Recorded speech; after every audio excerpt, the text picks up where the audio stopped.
So things happen in life. So, if your internet disconnects or you need a bathroom break, just let me know. It's really not a problem. Honestly, Yeah. there could be a delivery at the door, like whatever. It's fine. Okay. Uh, Okay, that's fine. Well, for the second case, I definitely can tell you. Obviously, if the internet is down, you will have to guess. you can predict. Okay, great. No, that's good enough for me. So that's one. You have water, which is excellent because you're probably gonna be talking a lot, so that Mm. helps. And then I do have eh, I split the conversation into, I guess, from generics to specifics.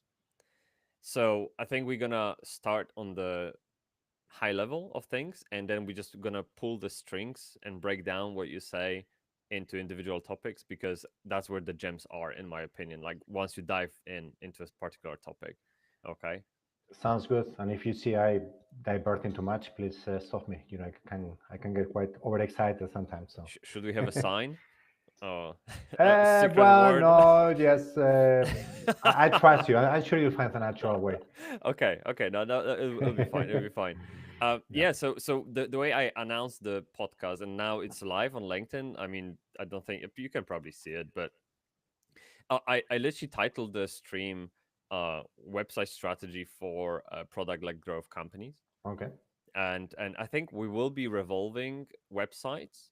But again, since we start on high level, it might be that we first talk a bit more about business, what comes before website, before diving into website. And I think this is your strong suit, and I can't wait to hear what you have to say. No pressure. It's Sure. fine. It's fine. That's fine. Excellent. Yeah. Cool. So look, I'll be taking notes. It doesn't mean I'm not listening. But I need to take notes as you talk, so we can then Sure. dive in. Um, Good.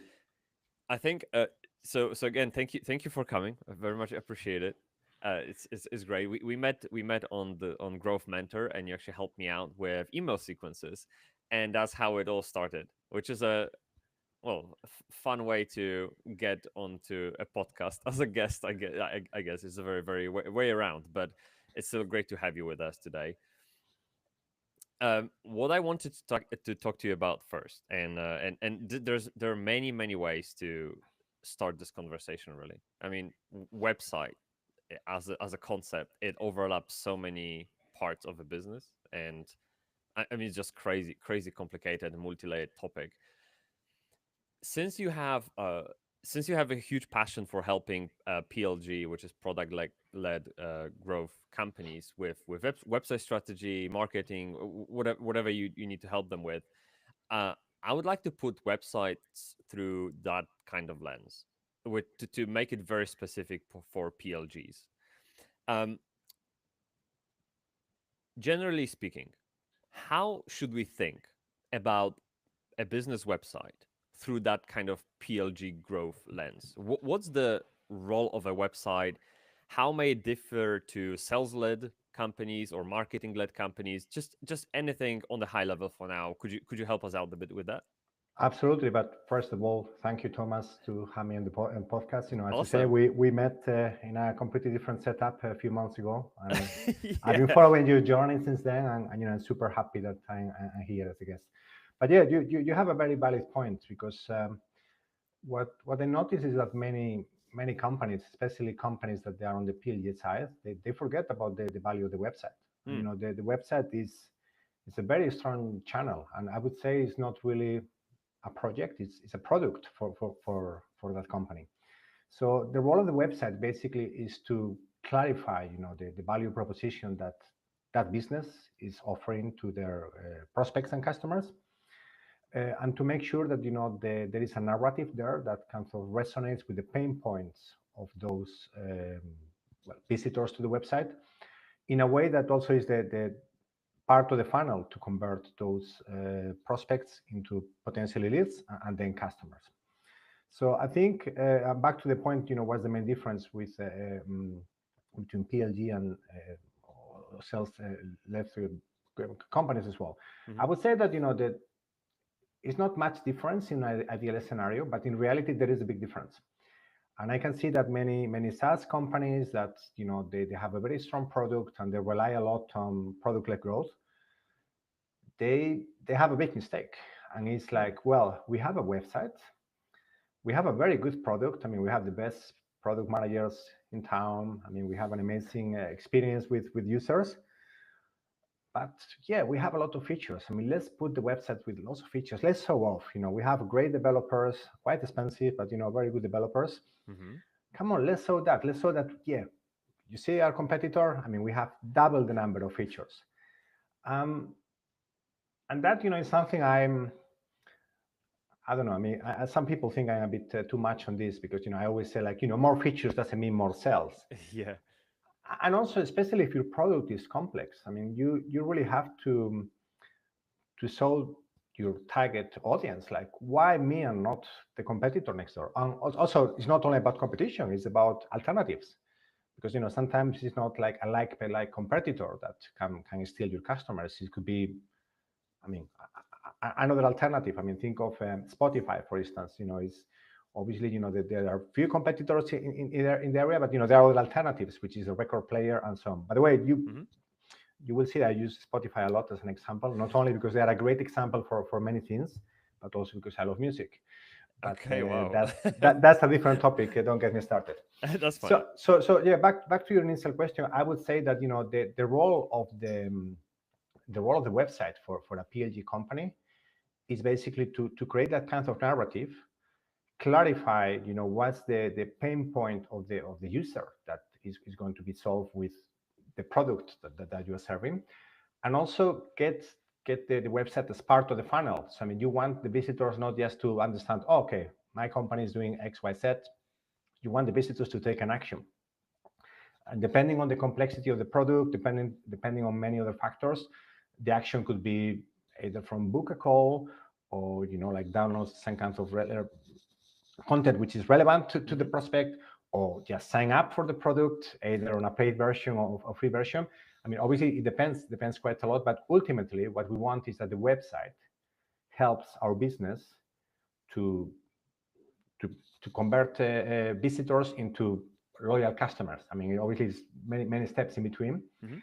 And it's funny also when I mention like, okay, yeah, in an ideal world, PLG and SLG is not such a different kind of way for a website. I would say that is for a PLG company, the website is the most powerful salesperson that they will have because it's going to work there 24/7. Absolutely. So I feel that there are great businesses out there that they have a website which is not equal to the product, because for many founders I can see that the website is just something on the way. It's something, oh, we really have to do a website, but oh, we just Mm. want to get it out of the way soon. And that because I mean you Yeah, work with absolutely. many clients. You say, oh, Yeah. damn it, we have to do a website because I mean, who doesn't have a website these days? Yeah, sure. Come on, can you do a website? Can you do cheap and quick for me? I mean, that's a big mistake because as I say, the website is not just an online brochure. The website is a salesperson, or well, not person in this case, but Hmm. it's a very strong sales tool that any company, product or service has. And it's a shame that many founders and directors they don't see that value. Hence, is they're missing an opportunity. I I agree, and I can certainly appreciate the comment about indecision. The companies, the founders, marketers, and whoever's in charge of that kind of investment, they delay that website, and that works against them. Now, I see many founders, I guess, maybe not believing in marketing as such. I don't know how to put it nicely, but websites are inevitably a marketing tool, and sales tool for that matter. And I think the sooner you introduce that tool as a part of the funnel, part of the journey, the same pull as the sales calls, cold outreach, everything else that's going on, you will gain those benefits faster, and you will learn from your mistakes faster, so you can make that website even more powerful. You mentioned part of the funnel as a phrase. Which part? I imagine many parts, but maybe one in particular. I don't know. Tell me. That's a very good question because again, it depends a bit on the product as well. I mean, but it covers the whole funnel, top, middle, and bottom of the funnel. I mean, obviously, especially if we think of early stage companies, Hmm. it's the top of the funnel where you want the user basically to start the journey with your product there. Hmm. But there are also examples, at different parts of the funnel. And for instance, thinking now of a HR company that I used to work with them on an advisory role. I mean, they were quite effective in terms of sales. Actually, they were a sales-led company, but they kind of struggled to get people to see the value that they got, and Hmm. to I mean, they have a quite complex product on the HR space. I mean, HR is a very diverse space. Sure. um, one of the ways to get there, then it was through events, and they ended on the website because they have a kind of series of like resources, like white papers, case studies, and so on, which of course, as I say, they went to an event, and they say, okay, how we can basically get access to these people to this, Hmm. and it was through a QR code and all of that. So eventually, it was people that they went to that HR event that these guys organized. So they were not top of the funnel because they already know the company, but it was some kind of takeaway that they got home. So that was a good example of at a different part of the funnel where you also can help push people down the funnel basically. So first of all, I guess if I'm understanding you correctly, you need to realize the intent behind website visitors first to create a journey and I guess meet their expectations with content and value proposition how did you say, like create the narrative that Exactly. fits their message, fits their world. um, how do we know that website is a problem? And I might just elaborate very quickly, because for example, you said companies have many features, more sales, right? Like this kind of uh, you know I guess vision, or maybe belief. uh, how do we know website is the problem and not something before it? Like how do you put the finger on it, and to what extent can a website help? That's a very good question because, of course, if the product or service you are offering is not solving a problem or is Hmm. super niche, you can have the best website out there that's not going to fix the problem.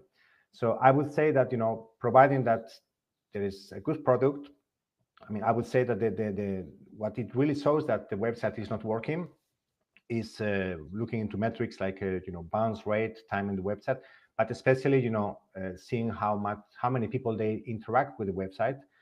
I mean, another actually we can talk about more later, but another issue I see a lot is maybe not clear call to action on websites, or very weak Mm. call to action, which is for me one of the most critical bits for any website. So I would say that if your website is not really like, oh wow, we don't have much traffic. I mean, let's face it, especially for early stage Yeah. startups. I mean, you are not going to get like 1 million visitors Sure. out of the blue, and getting traffic. It requires quite a lot of work. I mean, with Hmm. this content and SEO and so on. But it's mostly for the traffic that you drive. I mean, what do they do with the website? If they just basically come and go, if they don't look into any of the different pages you got, if they don't basically, especially if they don't take any action, and hence the importance of the call to action, then the website is not really, it's basically ticking the box of, oh, we have a website. It's what Yeah. we discussed before. It's like, oh, we just need a website because, yeah, but our product is basically an app, or our product is basically a other kind of service or whatever. But yeah, we just need a website. So when you say all of this, it makes me think, and maybe that's a good follow-up question. Can website, or how do you feel about website feeding back into the business, in regards to, hey, your product is too complicated, rather than the business telling website to market the complicated product? Is there like some kind of symbiosis in there, or is it one-way street? Yeah, of course. I mean, and it's a really good point because it's also connected to your previous question. I mean, if the website is not really converting, I mean, it means that the business, they have to reset the way that they position themselves to out the market. And also that's also something interesting as well, because Sometimes the website helps as well to identify maybe other channels that are not working fine. But on the website, you have a total domain of that. I mean, in Yeah. social media, you are competing with other kind of companies in events or any other kind of channel. But when it comes to the website, I mean, is your own. It's your own domain and it's your own kind of real estate. I mean, no one is really competing. So definitely the business can learn quite a lot in terms like, let's say if the value proposition is displayed in a very technical way, or say focusing too much on features and not on pain points of the users. Mm-hmm. um, People in the website, they basically go there, don't do anything, they ignore it. Then you feel like, okay, well, maybe also we should check as well the value proposition we got across different channels, because of course in different channels you have to modulate your message, you have to modulate how you approach the target audience for each of those. But of course, if on the website where you don't have any other kind of interruptions and so on, Yeah. people they get distracted and people they go, that means that the business has to improve a lot on messaging and has to improve a lot in terms of clarity of Mm. the problem that they are solving. So I think those metrics can tell us, hey, we basically changed the copy of the website 2 months ago, bounce rate treble, like conversions to leads went down by 80%.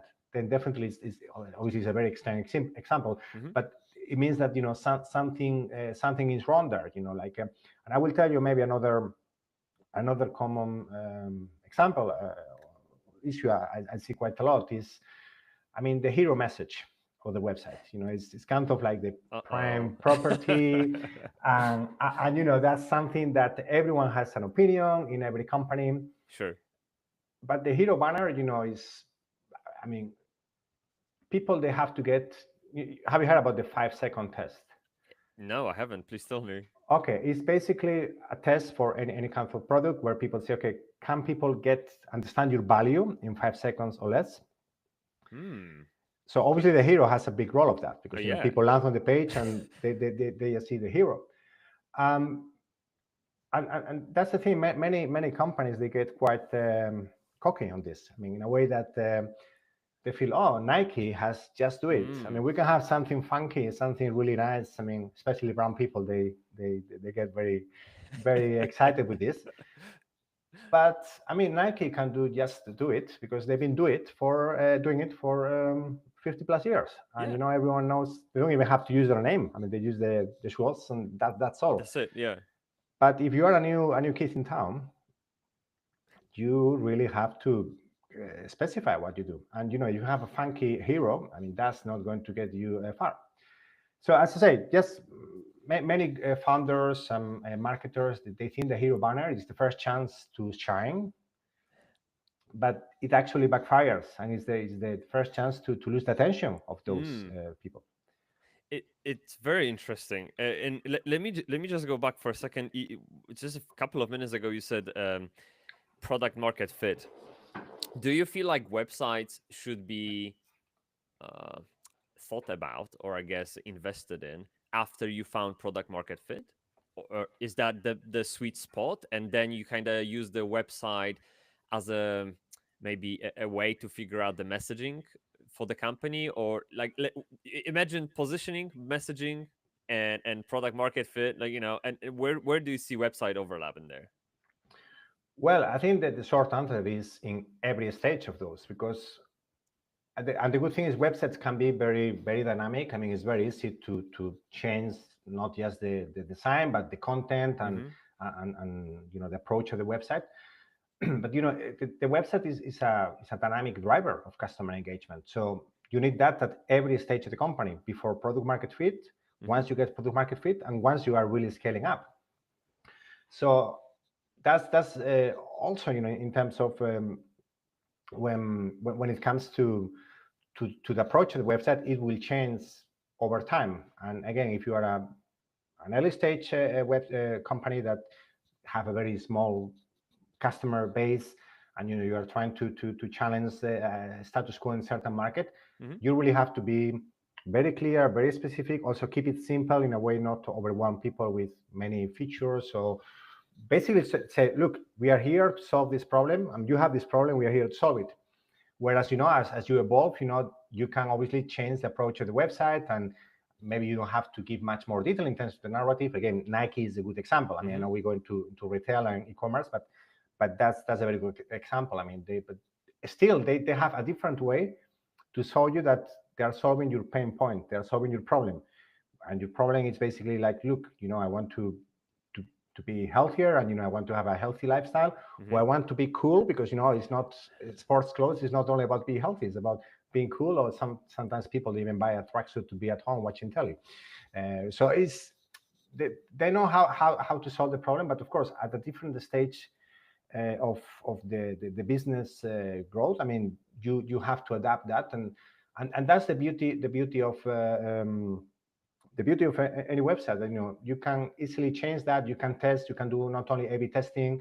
I mean, you can basically uh, have, of course, some kind of user testing of prototypes. So right now, there is no excuse to have a website which is serving not only your customers' pain point, but also serving the different stage of your business. There is no excuse for that. It's very easy to. I mean, I know maybe it sounds too good to be true, but it's that's what I love of websites. That they are very adaptable. You can measure and track everything. With other channels, of course, now it's much better than 10, 20 years ago. But Hmm. still, if you do a campaign on television, I mean, if you want to change it, it's not that easy. If you want to track, you can track things now, but not to the level of the detail of you can get with a website. And of course, if we talk about price, Sure. no, yeah, no, there is no rival for a website. No, thanks. That's good. The website is, as you said, your own real estate, and you can make it into whatever you need it to be, and that's probably my favorite part about website. It's just so flexible and powerful at the same time, and with the CMSs that we have right now out there, whether that's no code, low code, or even bespoke systems, if you went for, I don't know, WordPress or whatever, you can just change test things with clicks. Honestly, like there's hardly any excuse to not test and see how things work out. Sure, you probably have to get creative when you don't have traffic, and we can maybe we can dive into that as well. But certainly website is that kind of a user feedback tool that can feedback into your product, into your business decision making, which is awesome. um, Whether you're a startup or a, I don't know, a scale up, depending on where you're on the state, you still have to consider like user activation and where the website is within the funnel. There is a difference between talking to software developers or postal carriers, right? It's in terms of the number of stakeholders on the buyer's journey with the user activation journey. How do you think of that aspect when designing a website? How do you it, I'm just trying to understand, when you build a website for software developers, the user journey is very straightforward. It's you can ask them what they want to hear, what to download, and what to convert from. Simples. When you have multiple stakeholders, there's never a decision made within one website session. Most likely, there's different people coming in and out to download stuff, to learn stuff, find out the information, to not veto the project. How do you build a website to account for that kind of complexity on the buyer's end? Yeah, that's a good question, because I've been there a few times, and what I learned over the years is someone basically have to take the lead within the team to build that website, and Mm-hmm. to have the ownership of that.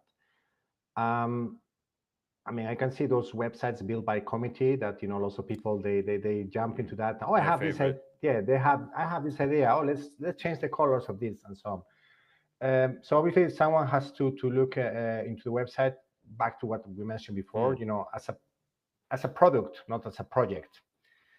Because as a project, the website will never really optimize the value that they can bring to a business. So my take is, if you are in charge, I mean, I'm thinking now maybe like any marketers, like they're looking into this. If you are in charge of the project, don't think it's a project, think it's a product. Make sure that you stick to your guns in terms of, okay, what is the purpose of the website? I mean, how is the website going to help to grow the business?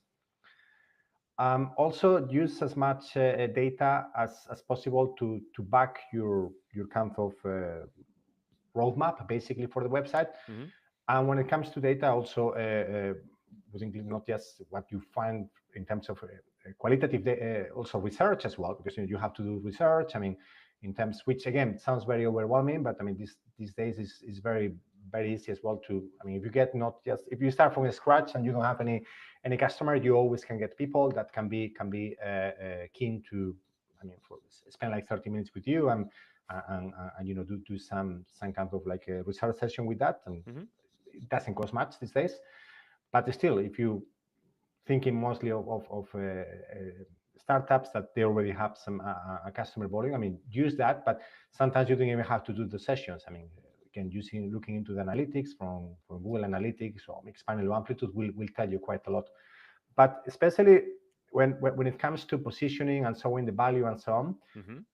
my recommendation for whoever is in charge of the product, which is the website, is to again be very strong when it comes to say, look, we are here to showcase how the web, I mean, to showcase how the business is solving a problem, solving a pain point for the visitor, and we have to get that visitor into our funnel. So we have to get a cold visitor into a warm lead, and of course there will be a few points, Mm-hmm. and eventually, depending on your product, potentially even convert them into that.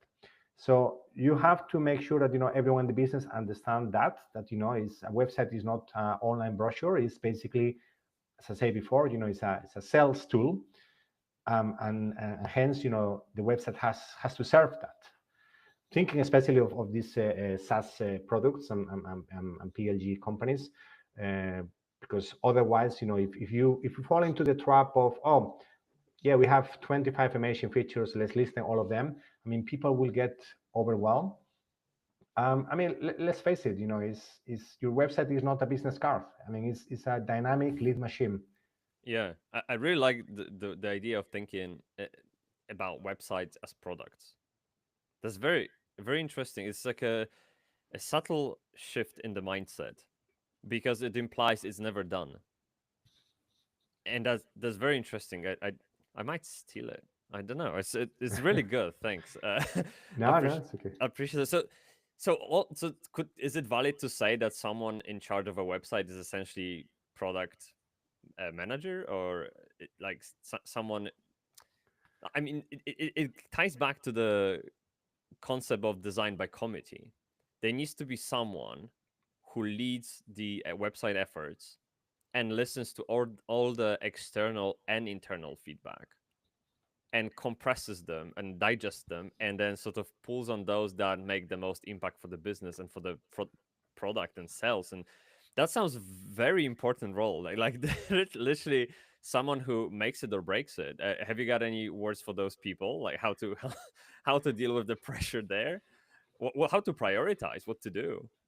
Yeah, no, I mean that. I think that's it sounds very kind of overwhelming, but it's not at the end of the day, because think of any other kind of marketing channel. I mean, think of paid social media. Mm-hmm. Think of I don't know, like SEO, which is actually very close to the website. Mm-hmm. Everyone who is managing that part is basically doing that with some objectives in mind, and the objectives hopefully they will be aligned with the business objectives, which is like, look, we have to increase, I don't know, number of customers in those new markets, or we will have to increase the margin, I mean, or the revenue. So the website has to follow that, and you are completely right. In many businesses, they don't see it that way, and everyone has an opinion about the website, because we all use websites every day. So it's like, yeah, we all know about websites. Oh yeah, this website looks okay, but looks better if you change this and that. So, and that's why I say that whoever is in charge of the website has to be very close to the reality, which is given by data and by users. And if basically that person goes to that committee and basically say, look, from our current website, we see that people, they only interact with the top part of the Mm-hmm. homepage. they never go to the other pages, they never click on the call to action. uh, we have to change this. And I mean, based on the initial research I did, this is kind of my fundamentals. Also, this is also intended, I mean, the main target of the company in the next quarter is to grow the revenue by 25%. Hmm. So the idea is, to get more people going through the funnel as quick as possible, and to get more conversions and more customers. So, because also the other bit is when people, they think they have a good website and they want a great website, and they don't look into, again, the numbers, conversions, traffic, or whatever. Yeah, they They probably look, don't know what great means, to be honest. yeah, or they think great is a very funky website, because, oh, I actually saw yesterday the website of excuse me, the website of Nike. Oh, I On love those stripe.com, imagery. my favorite Yeah, example. Yeah, yeah, yeah. that's like Excuse me. look. I don't mind looking into. I don't mind looking for inspiration within the industry, Yeah, but I think you have to step out of that industry uh for something new and fresh, and connect the dots that way to create a website that's actually unique and different, and not only aesthetically pleasing but also functional. I think yeah, this is the part. Some people I think they live under the impression that blending aesthetics and functionality is impossible. You have to lean one way or another, and if you go for functional, you end up with a black and white wireframe, and if you go for aesthetics, you go full blown animations, but there's no merit.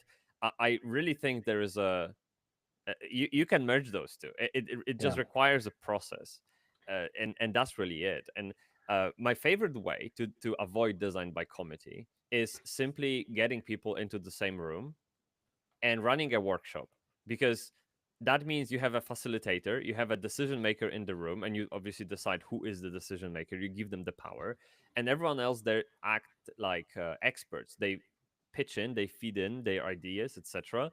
And eventually, people can find the answer and find the way forward, start singing from the same page.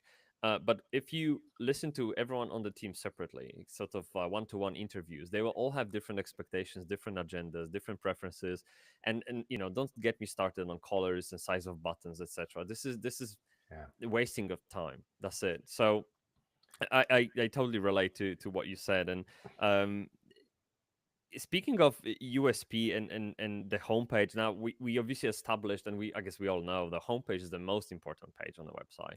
That's where you most likely drive the traffic. That's what has the most authority in Google's eyes in SEO. Homepage is the G. Okay. Which is the second most important page in your opinion? Okay, that's a clear answer for me. I would Is say it is the pricing page. pricing page? Why is that? Um, well, I mean, pricing is the most underrated growth lever of all. I mean, is you can influence so much by changing your plans. If you, again, talking mostly of SaaS products, Sure. changing your price, your plans, and it's not just obviously on the impact on your revenue. It's the impact on the perception that the customer got.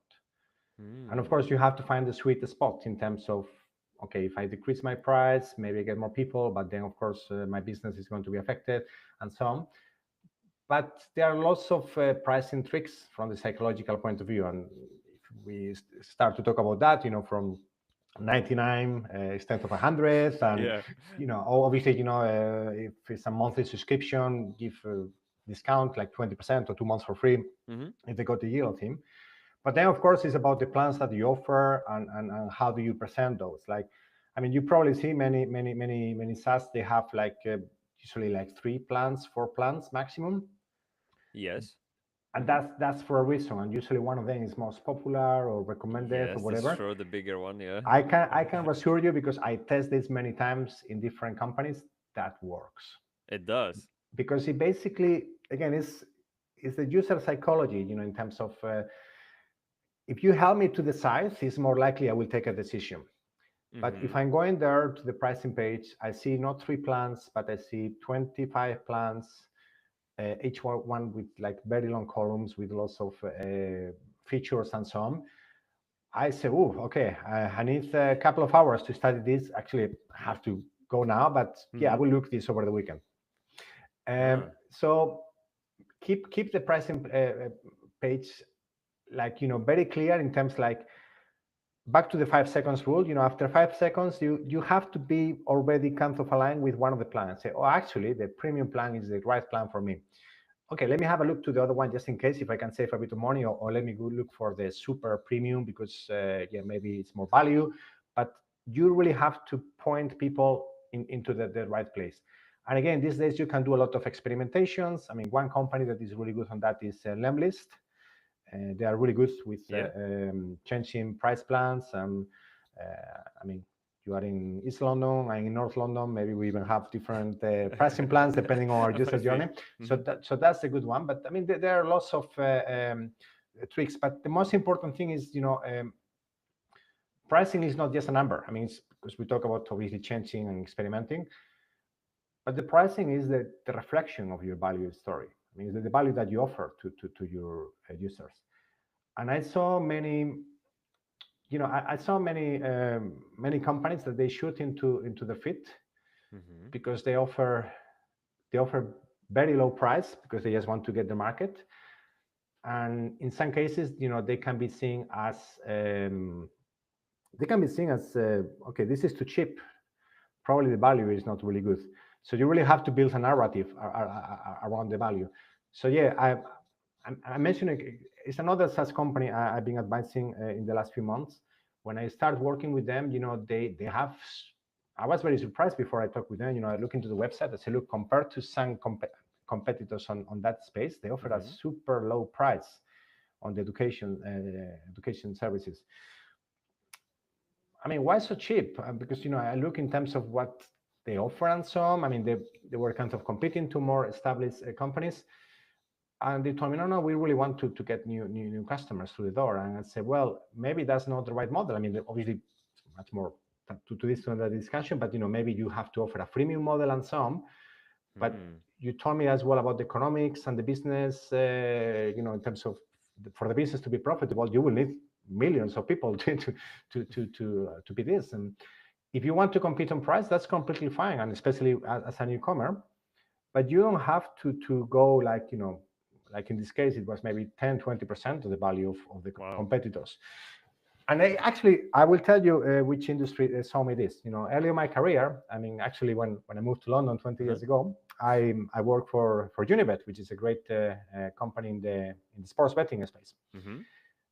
But my first work was not in marketing, was in the trading department. So without watching any events and anything like that, I have to put. I mean, I always love numbers and and spreadsheets and all of that.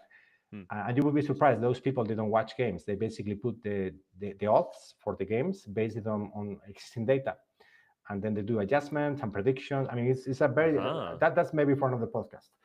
Uh, and basically, I learned there that if you have the best price, if you have the best price for a particular event or whatever, or a particular outcome, I mean, you don't have to offer the again like 10-20% of the cheapest option. If you offer 10% less, not of the total, but 10% less of what your competitor does, I mean, that's attractive enough for people to say, oh, I'm looking for the cheapest option. Those guys are cheaper than anyone else. I mean, that's the thing is you don't really have to put yourself really loud because that will affect the perception that people got of the value. Like, oh, how can it so cheap? I mean, that's really, I mean, what's wrong here? So that's basically what you have to do. So yeah, pricing for me is the second most important page, and again, it's one that is really undervalued but many that. And of course, we can talk, of course, in terms of freemium model versus free trial and so on. It really depends on your business. Again, it's one thing I'm really passionate to also test with some of the clients I work with. But of course, you'll have to investigate a little bit what really ticks your user. You will have to do a bit of experiments as well. Hmm. But luckily, in 2024, that's very straightforward. 20 years ago, it was a different animal. Oh, I bet. Yeah, I can't even imagine approaching this complicated topic 20 years ago without all the tools we have right now. It Yes. must have been really a chore. And And from what you're saying, there's no other way but to iterate, constantly change, check, and flip, and I don't know, just constantly play around with and seeing what actually lands. So you said that the pricing card which is recommended really works. Have you got any other quick tips like this that you found very impactful but easy to implement?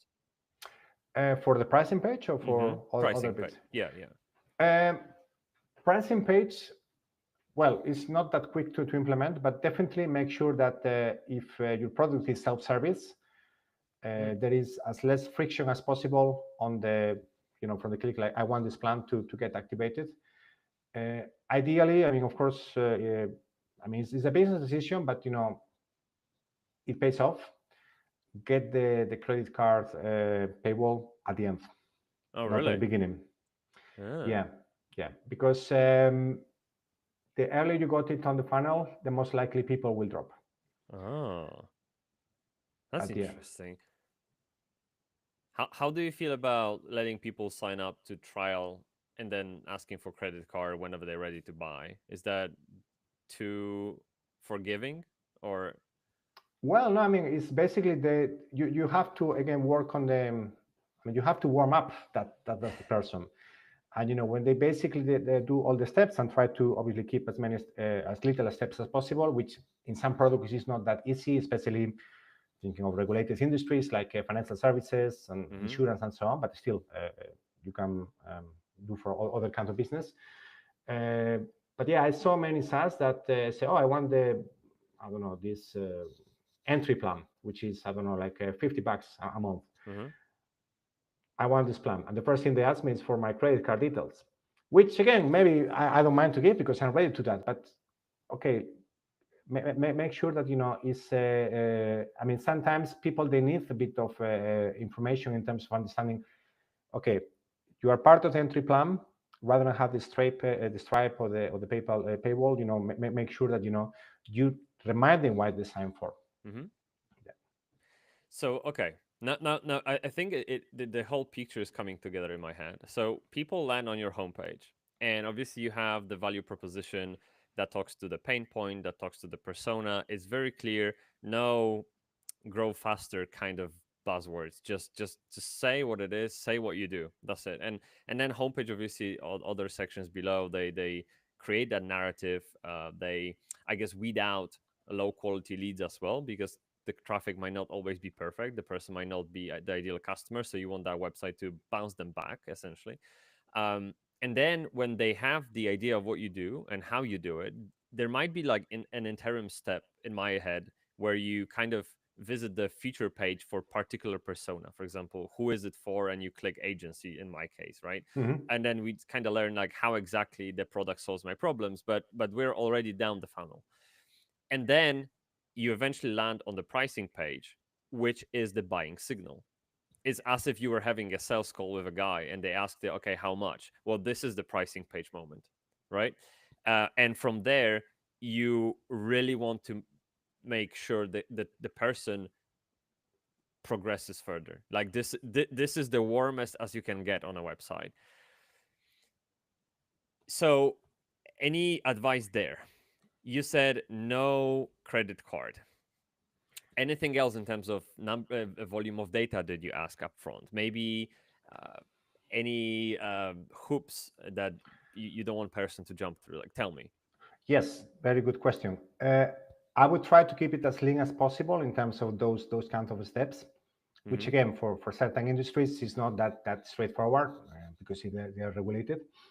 But the first thing to basically get is also the email of the person, because if they drop by any reason, Mm-hmm. you can retarget them. So that's Makes that's sense. that's that's a way as well to, and you can retarget them in many ways these days. Mm-hmm. So that's for me the main tip I would give in terms of okay, the data points. Then try to figure out okay how many data points you need from the user to make the experience. I mean the experience of the user to make it excellent. Uh, but the point is like, do you need to ask for that now, or can you ask at a certain stage? Because there are many, and again, companies like Figma or Miro, they are really good on that. Sure. Basically they get you started, but there are certain information that if you are happy to give it, they will ask you for that. If not, you can add it later on. So think as well, like what is the fundamental information you need at this stage to get this person started. And then you will have other opportunities and touch points to collect the rest of the information to make the experience excellent to them. Hmm. How do you feel about signups through, let's say, LinkedIn? Is that something you would recommend for ease of use, or is that somehow dodgy in most like tell me, is this something you've practiced? Yeah, I mean, well, mostly through obviously Google. Mm-hmm. Google sign up is kind of the old field is very common these days. But I would say that I don't think it's dodgy in 2024. I mean, I think people now they are more used to that. Again, depends a lot on your product. Mm-hmm. And I mean, these days probably is it's also a way to streamline the onboarding because from the experience I got, like one of the clients I work, I mean, most of the signups they come from people that they send through Google or LinkedIn. The I would say that for certain products it also makes more sense to if it's they have to capture the data from LinkedIn and so on is a good way to secure that that data is integrated as well. Okay. So we now have an entire overview of the funnel. We know someone landed on the website, they read about the product, and all of that. Um, let's Excuse circle me. back a bit to the benefit feature kind of discussion. Where do you sit on that one? Do you lean more towards benefits, more towards feature, or do you think there's place for both, but in different stages? How do you advise on that? I would say that features they don't sell themselves. Like Mm, what really matters is how those features they solve the customer's problem. So I will basically align with the benefits bit, especially for companies that they have to make their name mm-hmm. in a certain industry as well. Obviously, it's nice to explain what you have, but again, back to the example of Spotify. How many users has Spotify these days? Millions, Oh if my not billions, God. these days. Yeah. Yeah, crazy number. How many of those do you think that they are familiar with the concept of streaming? Uh, if I was to guess, I'd say probably like 20 to 30%. I don't know. Yeah. Again, the problem or well, the need that the Spotify users got is we want to listen to as much music as possible That's on it. demand and Yeah. with the convenience. Yeah. They don't care if it's streaming, if it's a guy singing behind them, or you name it. Likewise, I mean, now obviously, I think a very good example is Google. I mean, I know we go obviously for big names here, but Mm-hmm. obviously Google they don't have to explain what they do, but they basically put the product in front of you, and they ask you to search something because your problem is or your need is to find an answer for something. And I think with AI, we also can see a lot of evolution on that. But again, like for instance, many companies that on the AI space or the crypto space, they focus a lot on the features, and they forget that people they go to them for a reason. So that's why I say like features are important, but what people care about is not about the feature of someone else. It's Hmm. about I don't care about your features, Thomas. I care Yeah. about my problem or my Yeah. pain point, and I think that's something that we should keep in mind constantly in terms of explain that yeah we are here to solve the problem of this user who comes to the website for a reason. And also on that again, I think the challenge here back to this person who is basically leading on the product Uh-huh. or the website. Uh-huh. The problem for this person is, or the challenge is to make sure that the website doesn't become like feature heavy, because yeah, it's very tempting, like Oh yeah. for any company, oh, we just have a new kind of feature, people will love it or whatever. Mm-hmm. Again, people will love it if it solves a problem. If not, it's not going to cut anything, is so I would say that that person has to be strong in terms of have also holistic view of the website in terms of Okay, we are here not to showcase how good are the developers and project managers. Hmm. We are basically here to, yeah, to help you to solve your needs or your problem. That's I basically. think as a founder myself, I would often fall into the trap that I want to say everything. And like literally we do so much and we can help you with so many things, and we essentially become everything to everyone, and that's not a good thing. And the way I've seen companies solve the problem, they focus on literally top 3 4 pain points for every product, or for every service that they provide, and then if there's anything extra, they would just put it down as a kind of like a grid, or maybe as a FAQ section, or they would maybe follow up on that with a sales call, depending on the sales strategy. Obviously, one example that comes to my head is Hotjar. I mean, imagine how many things can Hotjar do for you. And they recently acquired the user testing platform. They called it Hotjar Engage, I think. That's like an extra benefit, that tool, I guess, that comes with their stack once you subscribe. It's just crazy huge tool. I mean, you can go for ClickUp, which is again, it's a tool that does everything for you in terms of project management, code management, like crazy. CRMs are probably another type of software that can do so many things. So I think one way to solve this is to literally focus on 2 3 things that you think are very important to that particular persona, and go for them. Just double down on them, show the screenshots, show the list of benefits, features that support those benefits, and then anything else that comes extra, follow up later. Don't overwhelm, because that overwhelm will scare them away. I think that would be my advice for especially founders, because they are too close to it. They are Yeah, so excited. They wear so many hats, and there's no way you can do it all at the same time, right? yeah, It just yeah, that'd be my I guess 5 cents. absolutely. Can I double down on that? Sure.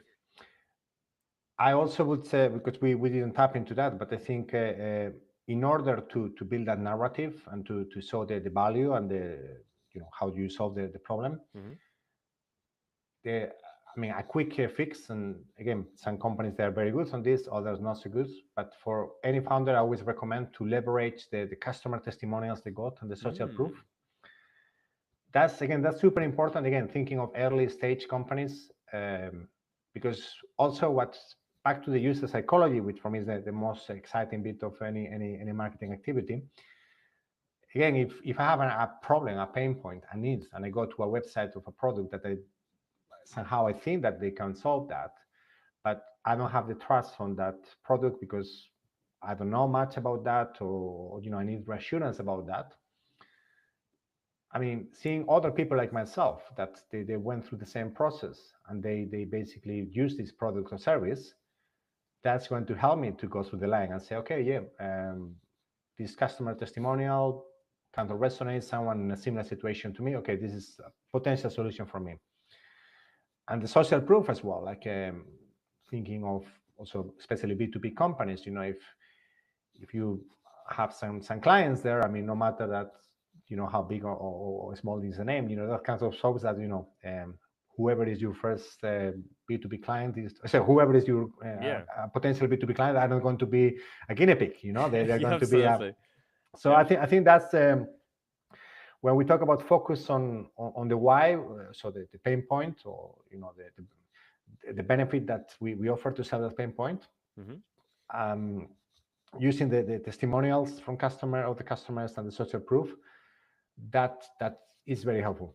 I mean, again, it's something that in some cases, people are really busy, like thinking, oh, we are building those features, we really have to screen about that. Sometimes it's about showing how other people are solving the problem with your product or service.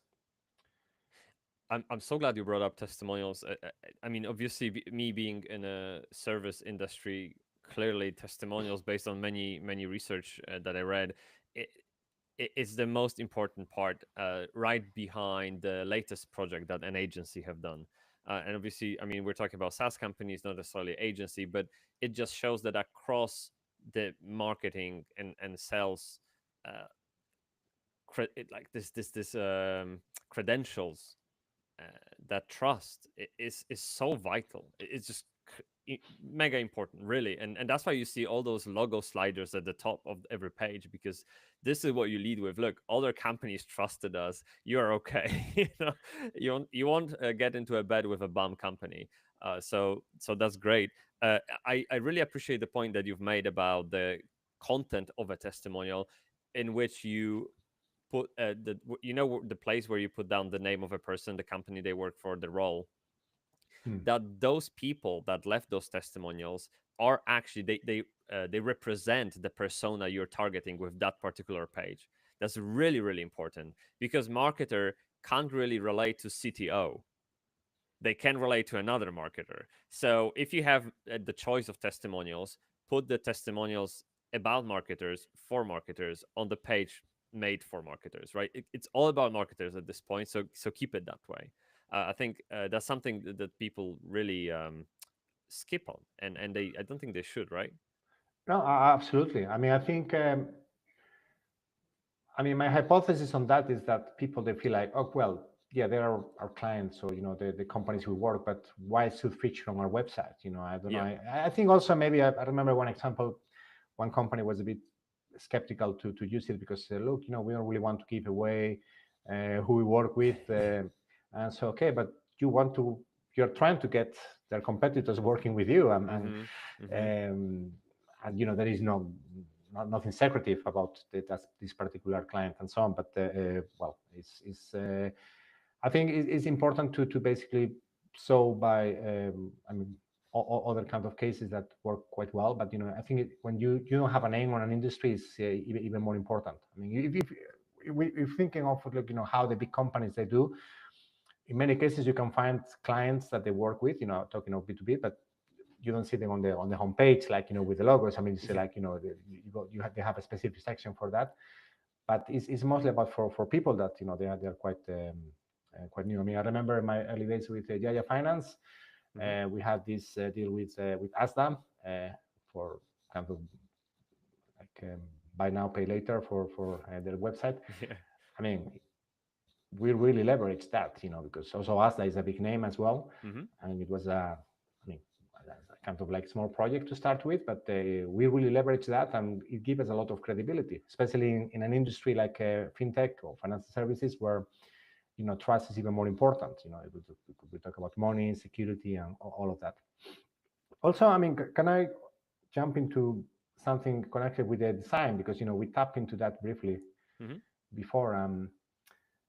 I'm back to this kind of website committees we discussed before. And again, it's like, oh, yeah, okay, I like this banner. But yeah, as you said, oh, let's change the color, the call to action button or whatever. Mm-hmm. I always tell to my clients that, the difference between a good and great website is not the design. And I'm sorry if there's any designer in the room. It's about understanding the user psychology. Mm. Because again, is what you want with the website is for people to take an action. And for that, again, you can have an amazing design that people say, oh, this is really nice. Oh, wow, they have a good kind of, like photographer or whatever that makes their nice pictures on the website, or, oh, wow, nice color, so very, very smooth. But if people, they don't take an action, I mean, you are basically losing a visitor. And, the website could be good for a display in terms of a designer's convention, but not for growing your business. So Mm-hmm. that's why I say it's like, I would say it's going back to what we talk about in the last hour, which is making sure that you understand what's what your target audience is looking for, and shape your narrative around that, in terms like, okay, we are solving your problem. I mean, it's if your problem actually, maybe if it's a B2B company that offers more leads Mm-hmm. to other industries, it's like, look, we grow your business, and like with they don't care about the kinds of different features or whatever, and you have to really make sure that that's factor on your website, and that helps to get that. Yeah, so focus on the why, not on the what. Absolutely. Why and how is also important. People often would ask me, Okay, you do this, you can help us with that, but how? Like, what's your process? What's the, and then you have to go into the tools. But I'm so glad you brought up the digital psychology, and you're completely right. This isn't just the domain of a design. It's it's like a north star for the whole thing, and it all starts with the copy, in my opinion. And once you have the copy, literally open the blank Word document, or Google document, now is the fancier tool, and you type in what you want to say, and then you kind of fit that into a wireframe, then you test it, and then you put colors on it, just so it's the copy that leads the user, the words, the merit, and the design elevates it. And I think that's how it should be. How do you feel about that statement? First, copy first, design later. Yeah, I mean, we always heard this copy or content is king and queen. I mean, Yeah. definitely that's, I fully agree. And also, I mean, you have to keep it simple as well when it comes to the copy, in a way that, you have to use the same language that your audience is doing. Hmm. And make sure that, you don't have any kind of like jargon or lingo that can put people away. I mean, of course, if it's a very technical product, you can do that. But thinking of more mundane products, you definitely have to do it. But yeah, I agree with that view. It's Hmm. again, if the copy doesn't make sense, people will run away. I agree. Yeah, yeah, 100% agree. And every time where we get approached by a copywriter who wants Figma designs so they can fit the copy in, we see the red flag. It's just it's not the natural way. It's I don't know. There's the power behind the written word, and I think if you can get me engaged with a plain A4 sheet of paper and just black text on it, imagine what you can do if you can actually put color on it and emphasize on headings, etc., etc. That's I think that's the healthiest approach in my opinion, and keeps that digital psychology going for you all the way. Um, okay, I have two more questions. Okay. Now, we talked about the USP, hero banner, pricing page, the testimonial slider, all of that. Can you can you build a landing page for me with your words? How would a landing page look if you were to build one that's like, I guess, the most effective, whatever that means, just on the top level? Okay, that's an interesting question. Also, over a podcast, it's not that easy. Uh, Yeah, sure. No, no. but Yeah, but I let's would try. say, again, I would keep it simple in a way that, the hero would be like focused on that kind of problem of Mm-hmm. the why. Yeah, the Then positioning, I guess, right? exactly, Yeah. exactly. Then very short description in terms of the how, Mm-hmm. social proof and testimonials, and call to action. You you don't need to have just one call to action, so you can have call to action after every section, but try to keep it consistent. In terms if the call to action is sign up now for free, or like um, depending on the complexity of the product, Mm-hmm. you can have that. So I would say that is you don't need to have a very complex landing page, because also, I mean, you mentioned Hotjar before. I mean, Yeah. many of my clients are surprised when they go to Hotjar and they see the people, they don't scroll down. And of course, make sure it's also mobile responsive, Mm-hmm. because most of the traffic comes from mobile these Yeah. days. But that's the thing, you can build the rest of the website when it comes to to explain more about the narrative and give more detail. But make sure that, again, back to that on real estate that you got, Mm-hmm.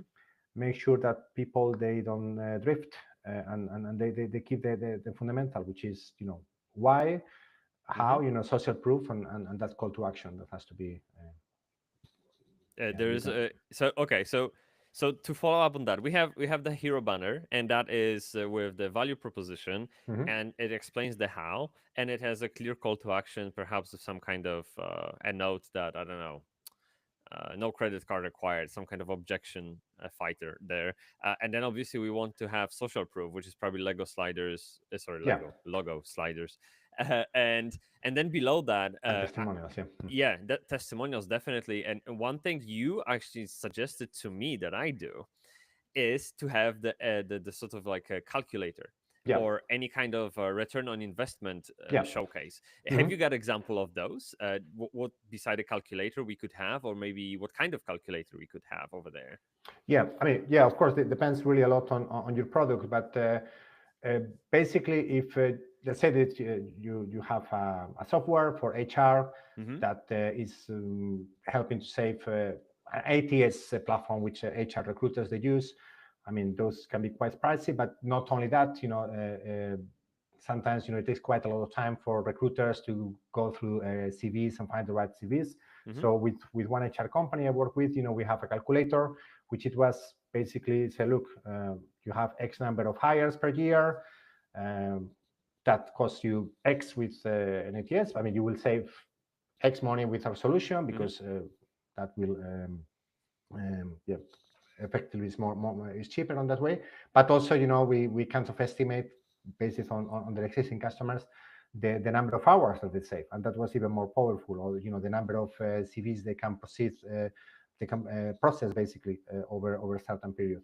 So that's is again, it's back to the problem you are solving. In this particular example, the main problem they were solving was time, but also money. Mm-hmm. And in fact, that's obviously a different conversation. But when it comes to target people, if you target finance, you can target financial directors and CFO. They care more about the money than about the time because they have to pay the bills. And that was also quite useful as well for lead generation, which obviously that's a different topic. So yeah, calculator is good for those companies.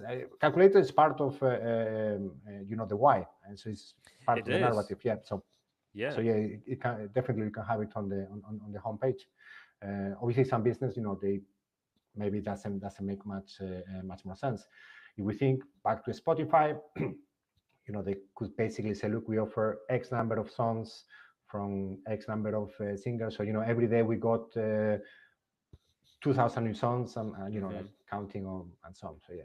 Yeah, if you have hard data, that kind of calculator is extremely helpful, and it can help the user almost like touch the difference, and it's a powerful call to action in a way as well. Um, Yeah, to the pro see, I mean, Mhm. seeing is believing.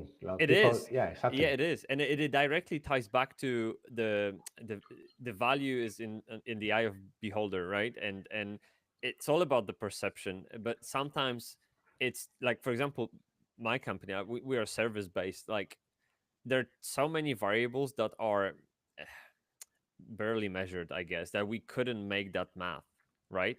So you have to wage who are you talking to, just like you said, what kind of proof they looking for to make the decision. And if that decision maker is, for example, CFO, they obviously talk money. So you just do the math in front of them and you should have their vote. And that should be simple as that. So one thing I would add to that landing page, and Hmm. you can tell me if you agree, is some kind of contrast before and after. And so one section could be the old way, like what is it like right now, what they're experiencing right now, is just so you can connect with the user, so you can uh, show that empathy towards their pain points, their problems. And right underneath, you show them your way. Why is it better? How you help with those pain points. And I appreciate how this is a follow up to the hero section, Hmm. but it's more detailed. So that's that. These two, I like the contrast before and after. You want something? I can see you want something. You have something to say about that. Yeah, no, I didn't want to interrupt you, but when you were telling that, I was thinking of Yeah. those ads online on the newspapers, like those people who go to the hair transplant, and before and after, so no hair, and then they go. Okay. Yeah. Yeah, Also, yeah. yeah. Oh, That no, but you're completely perfect. right. It's of course, it's again, it's about tapping into that pain point that Right? people got. Yeah. Yeah, so Yeah. It's it's about showing you definitely. understand. Yeah, I think that's a completely valid way to do it. I mean, of course, you have to make sure you don't overwhelm with too many examples of Oh way to yeah. show the before and after. But yeah, definitely, if it's a visual way to or even with copy, just to get that in front of the web visitor, Yeah. by all means, go for it. I mean, that's something very valid. But yeah, sorry, I was when you were talking that and the before and after, I was thinking, or when you go on the tube and you see those ads, like Yeah. people I've seen or too with the many of dental those. things and but yeah, Absolutely. they work. I mean, that's True. been around for 100 years because they work. People they want to see. Oh, and again, it's back to the social proof and testimonials. I mean, that's Hmm. a testimonial. Is you see a random face on the tube with terrible teeth, and Yeah. then the same face with amazing teeth Amazing. Of next course. to it, Yeah. and that's another way. Is is to say like, hey, look, this works. Do Sure. it, man. Don't think. Get Don't your teeth or your hesitate. hair or get your Yeah. hair done with us. Yeah, absolutely. We on our website we have before and after page, and what we did, we fished out the testimonials, well, parts of testimonials from past customers that describe their previous experience with any web design agency, and also then we followed up with after they joined NerdCow and what their experience is like. So again, contrast. It doesn't have to be in bulks like all the bad and then all the good. You could literally mix them up, problem solution within one section, then second problem, second solution, the second section, and you just sort of build up on that. And one thing I would also add, maybe, but I really learned from user testing that people search for it, the process and like the I guess the purchase experience. Okay, so I'm on the homepage, and let's say I like it, and what happens next? Do I do I talk to someone? Do I onboard myself? When do you ask for money? Like this kind of transparency up front, I think goes the long way, especially Mm. during a long sales cycle. Yeah, Like I appreciate if you sell Spotify, you're talking to the consumer, the decision maker itself, so they can just literally sign up and see what it's like. But when it comes to huge investments, which are websites, but also, I mean, huge softwares like Salesforce, I mean, they probably have 10 thousands of companies who pay millions a month mm. for this for their service. It goes a long way to say this is what it's gonna be like.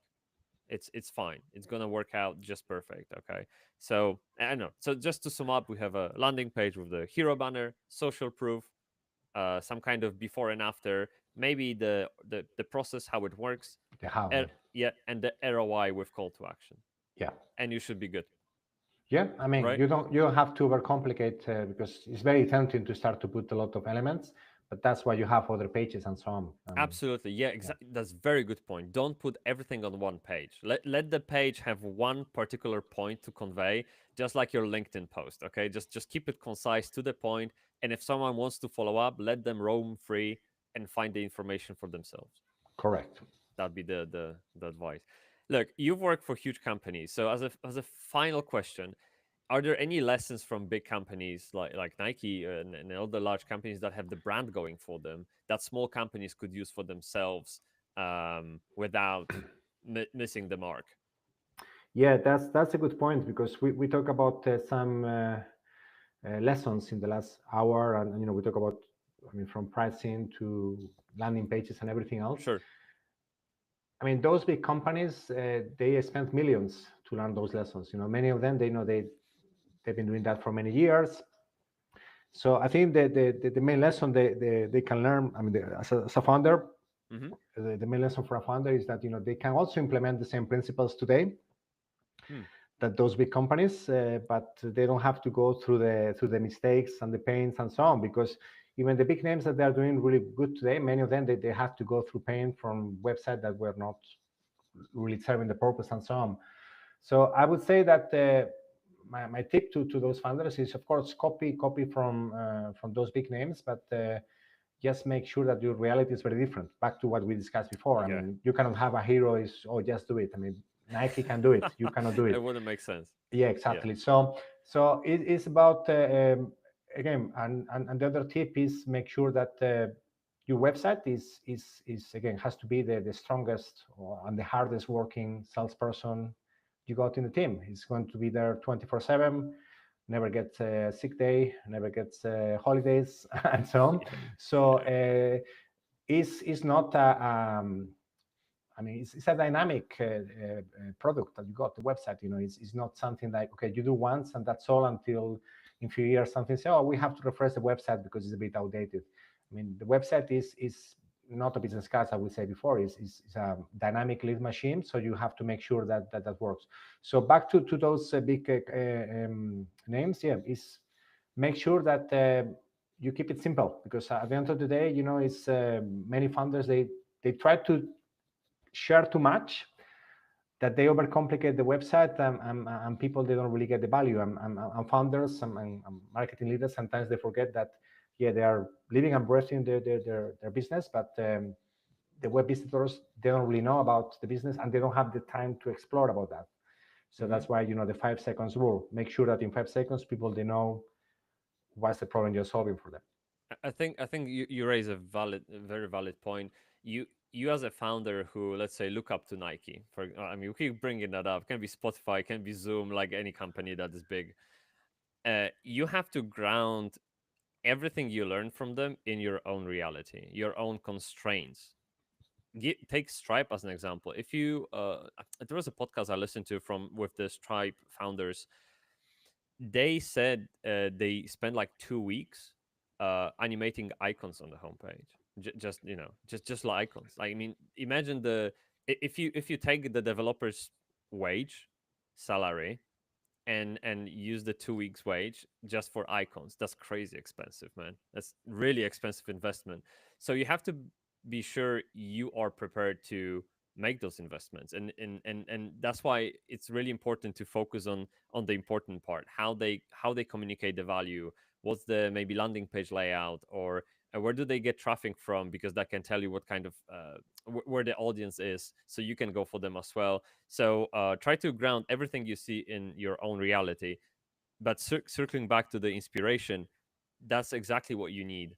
You go and see what other companies do, put it through your own filter as an inspiration, and then come up with your own unique plan, because you are unique. Your company is different, right? I mean, it's supposed to be. So try to not uh, shoot yourself in the foot by blending in too much, by following someone too closely. Just Yeah, take that risk, right?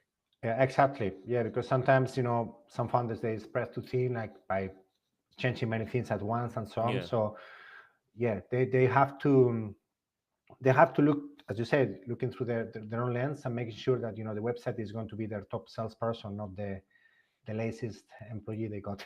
Yeah, I love that. I mean, yeah, definitely. If guys, if you're listening, the main takeaway: website is your salesperson.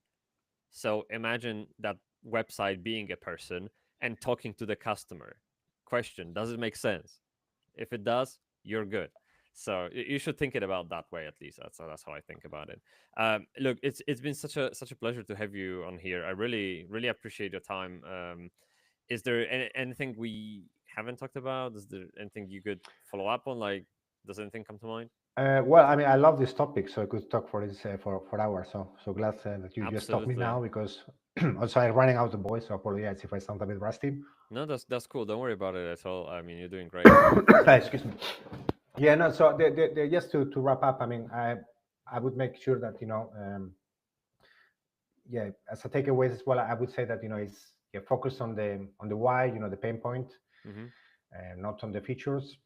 Yeah, Make sure that you are very agile with experimenting with the website, with pricing as well, and so on, sure. and really optimize the website for user experience. At the end of the day, you are building a funnel to get those visitors into your product. So yeah, and don't forget to have a very strong call to action. Absolutely, and remember that website is also a research tool in a way that can feed back to Mm, the business and how you yeah, make product decision, business decision, where you invest money in marketing. So, uh, yeah, definitely worth your attention yeah. if you haven't paid attention Yeah. yet. So, Also, I mean, as I say, I'm very passionate about this particular topic. If anyone who is listening mm, wants to get in touch, I'm happy to have a call like we have now. Well, they can find me on LinkedIn, of course, Paula Asensio, and then my business is 8% growth, so 8%growth.com. hmm. Okay, Um, I'll I, make sure to link to mm, everything in the notes. Absolutely. No, I'm sure there'll be people with questions because, as we established, it's a complicated subject. It yeah, really is. It's, but it's super exciting. I told you, you can impact so much on a business with a website, that's the and thing. Yeah, that's yeah, why I love websites, yeah, and that's why I guess I took my agency away from just coding and just designing more to the consultative level, because that's where the real work happens, in my opinion. That's where the brain is, and that's where the challenge is, in my opinion. And so that's where I want to be, and that's why I wanted to talk to you, to learn more from you, because you've walked down that road already. So hats off to you for taking your time to well, share with us. I really no, appreciate it. thanks for the invite, Thomas. Always a pleasure to speak with you. Great, thank you so much, Paula. Thank Okay, you. thank you. All right. Hey, we're good. Okay, we're good. Good. Thank you. Cool. Yeah, we can easily Yeah, sorry, I was running out of voice now because also this room is super dry in winter. I don't know why. You got the aircon going? No, you don't have aircon No, because no, you no aircon, no. but yeah, for some reason is yeah, whatever. How many Yeah. people were on the LinkedIn on the live thing? Uh, I'm not sure. Let me check. Well, we're still live. If you want to say hi. Ah, okay. Yeah. Hello. Uh, I'm just looking up. The thing is with LinkedIn, it doesn't report anything, even Ah, comments, literally nothing. Oh, we do have a comment actually, and we have likes on the stream as well. Okay, David said growth. Hell yeah. Thanks, okay. David. Yeah. Thank you, David. Yeah, absolutely. Uh, Let me see if we have anything on YouTube.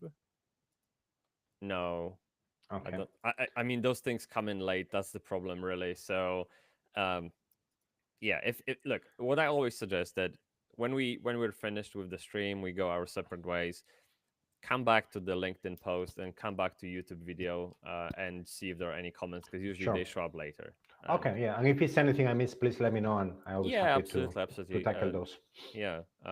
Okay. So for everyone listening, thank you so much, and we'll Yeah. stop the transmission right now, and we'll see you in the next one. Thank you so much, Pablo, again. Yeah. Thank you, guys. All right, we're offline.